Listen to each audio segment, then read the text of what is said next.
Familia hermosa, ansiedad, miedo, depresión, esos son esos sentimientos de día a día que hay que conllevarlos con miles de personas, pero también tenemos los nutracéuticos, que son alimentos funcionales que pueden apaciguar un poquito, pero para ahondar un poquito más tenemos al doctor Alexander Loynaz, especialista en medicina interactiva y salud holística, que está con nosotros. Bienvenido. ¿Qué tal? Un placer.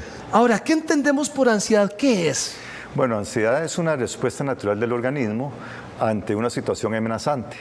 Lo que pasa es que hay dos tipos de ansiedad. Hay una ansiedad que es de hechos reales, que nos permite sobrevivir al evento, es un reto, y otra que es una ansiedad más psicológica, que es una reacción del organismo, pero algo que es más mental que algo que está sucediendo realmente.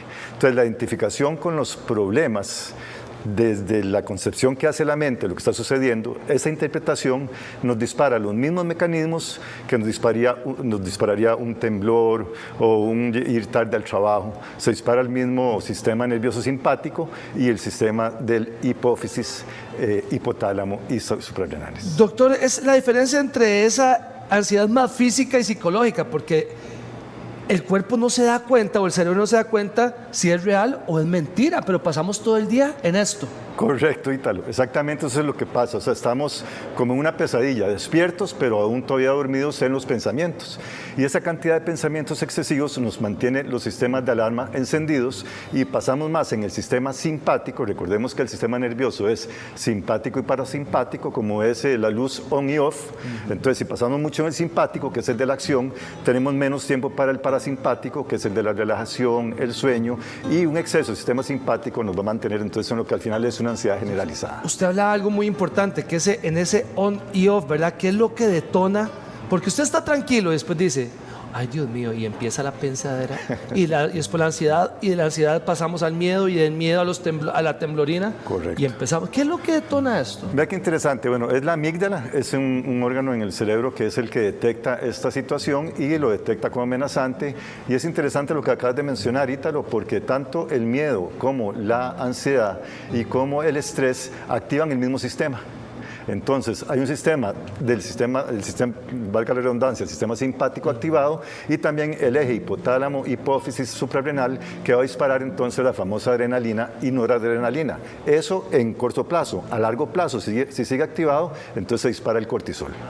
Un aviso de esta ansiedad puede ser la falta de sueño o el reloj que empieza así las palpitaciones. Exactamente, porque estas hormonas lo que hacen es acelerar el corazón, incluso se pueden sentir las taquicardias, la sudoración, van a tensar los músculos, entonces podemos sentir incluso hasta calor en las espaldas, en la tensión de la espalda, y vamos a tener entonces problemas incluso hasta de dormir en la noche, por un exceso del sistema simpático activado. ¿El ataque de pánico o ansiedad es lo mismo si es causado por la tiroides?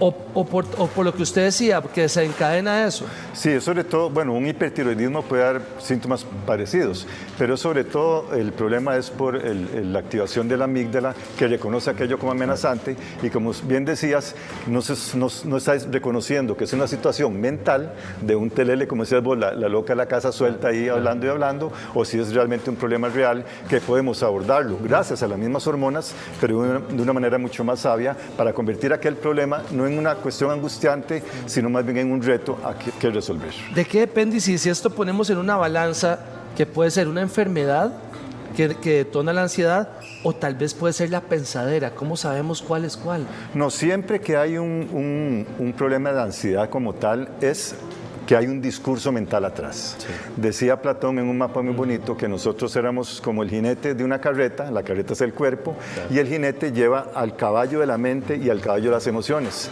Si hay ansiedad es porque hay un diálogo mental atrás. Entonces, una de las primeras recomendaciones que vamos a ver más adelante es observar cuál es el diálogo mental que hay detrás de esa emoción de la ansiedad.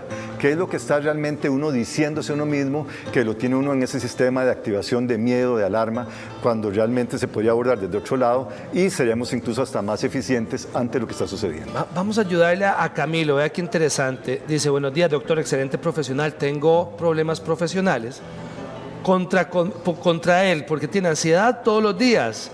Cuando tuvo un accidente de tránsito, un atropello el 11 de febrero y otro tuvo el 6 de junio una colisión, vieras que él a eso le detonó algo. después de esos dos eventos? Claro, correcto. ¿Cómo le ayudamos? Estamos en lo que es el efecto postraumático. Entonces, él quedó con esta reacción de alerta activada.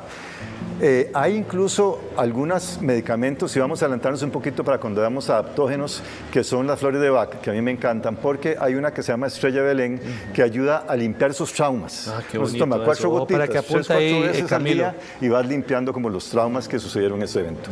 Lo que es importante reconocer es que hay técnicas, sobre todo de meditación y relajación, de los que vamos a profundizar dentro de un ratito, que nos permite hacer una distancia con lo que estamos pensando.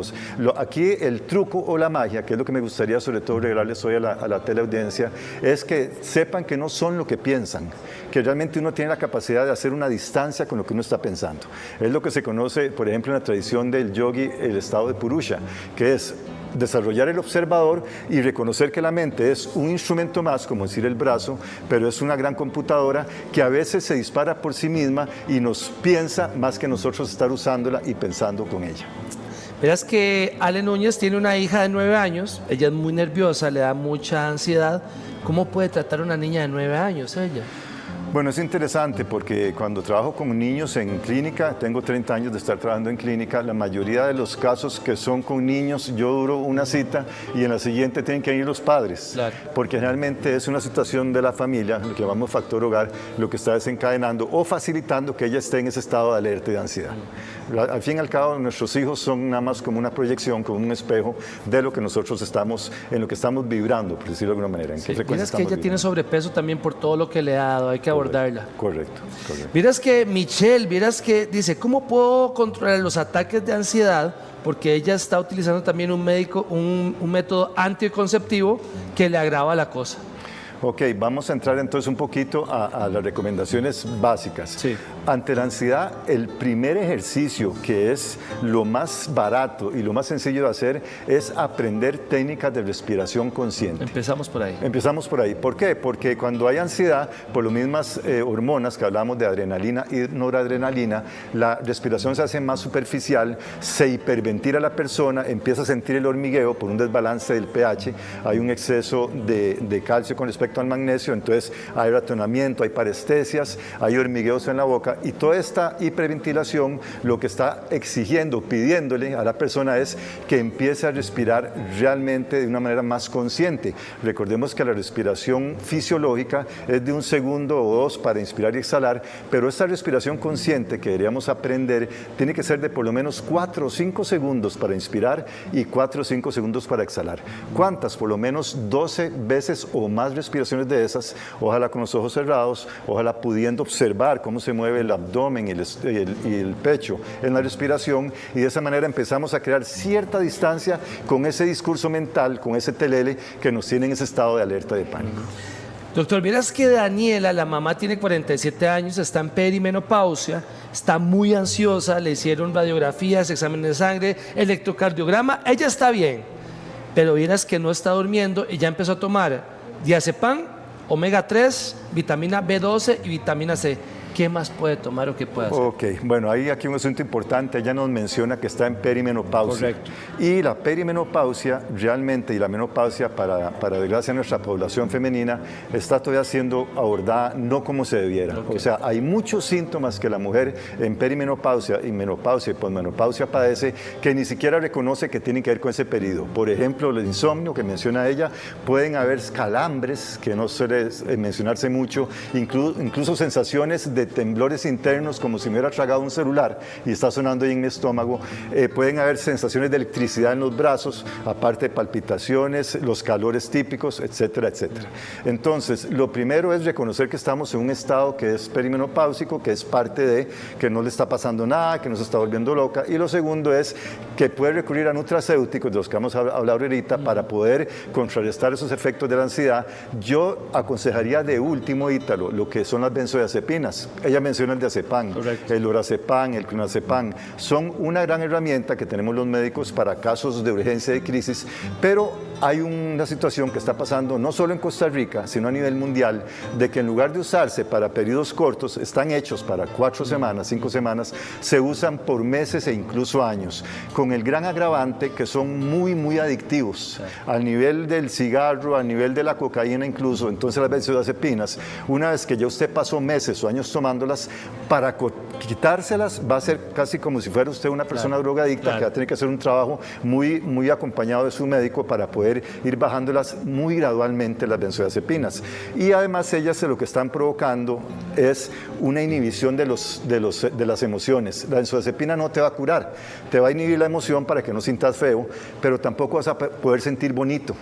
No vas a poder sentir la misma alegría ni el mismo gozo por la vida, porque la benzodiazepina como que te reduce ese espectro de las emociones para que te quedes más como en modo, digamos, exagerando un poco modo zombie, para que no te vayas a vivir la ansiedad o el exceso de Viera que Shirley, lo otro es la de Shirley y con doña Deya. Viera, doña Shirley dice, ¿la ansiedad puede provocar menopausia?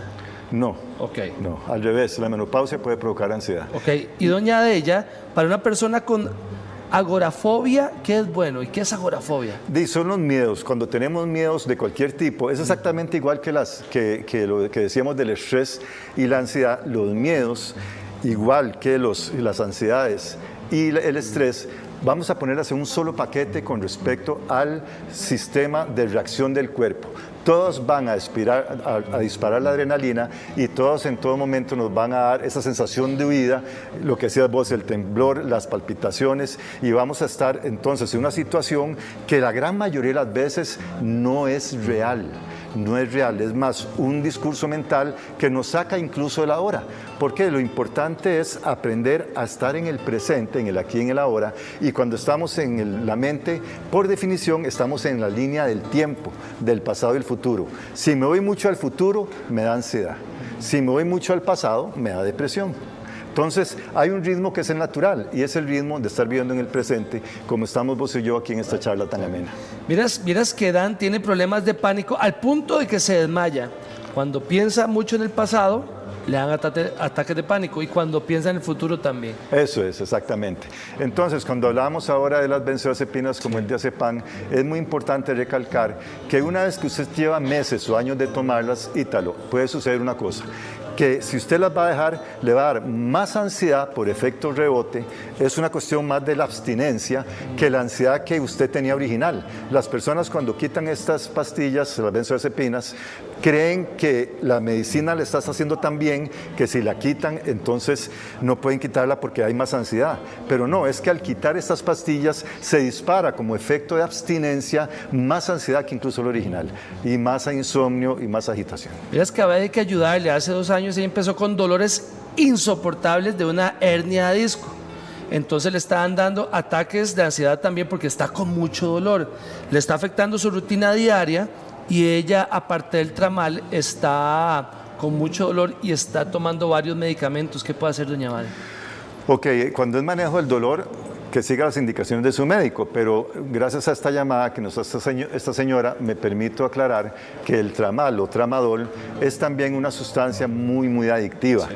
Entonces se debe usar, recordemos que es un derivado del opio, entonces se debe usar por días, 4, 5, 6 días, y está sucediendo lo mismo que con las benzodiazepinas. Sí. Hay muchas personas que se quedan con el tramadol por estos problemas de dolores, claro, y entonces hay una situación de adicción y después cuesta mucho dejarlas. Actualmente hay una buena noticia para todo lo que es ese tipo de dolores crónicos, que es que nuestro país va a estar a la vanguardia en pocas semanas o meses con lo que es el medicamento distribuido en farmacia del THC, lo que es el cannabinoide, sí, o sea, lo que conocemos vulgarmente como marihuana. Claro. Somos pioneros, y vamos a ser pioneros ahorita, entre unas semanas o meses, para poder distribuir de manera legal y en dosis médicas, no estamos hablando de recreativas, o sea, no hay el efecto high de la droga, sino que en dosis medicinales vamos ahorita a poder dispensar en todas las farmacias del país y ojalá también en la caja este medicamento THC que es perfecto para controlar el dolor y también de hecho la ansiedad, Tito. Doctor, rápidamente, usted tiene un libro también y que nos puede ayudar un montón ahí para que lo busquen también. Bueno, este libro es